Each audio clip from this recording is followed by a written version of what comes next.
स्किनसाठी तर अत्यंत गरजेचं आहे. हिवाळ्यामध्ये तर हे खूप जास्त गरजेचं आहे, कारण त्वचा हायड्रेट तर ठेवतं, नंतर जे मॉइश्चरायझर आपण करणार आहोत ते टिकवून ठेवण्याचं महत्त्वाचं काम करतं. आणि त्यामुळं पाण्याची लेवल स्किनमध्ये वाढली तरच तुमची स्किन जी आहे ती छान दिसायला लागते.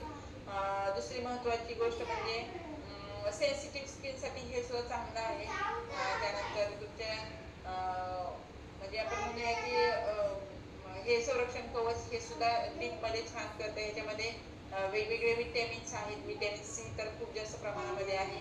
त्यामुळे अँटीऑक्सिडंट तुमच्या स्किनसाठी तयार होतात. पिगमेंटेशन खूप कमी करण्यासाठी, जर पिगमेंटेशन जर असेल ना आणि तुम्ही हे जर यूज केलं तर पिगमेंटेशन तुमचं हळूहळू लाईट लाईट लाईट लाईट होत कमी होऊन जाणार. त्यानंतर सूर्याच्या जे किरण आपल्या स्किनवर डायरेक्ट पडत आहेत त्यापासून थोड्याफार प्रमाणामध्ये आपण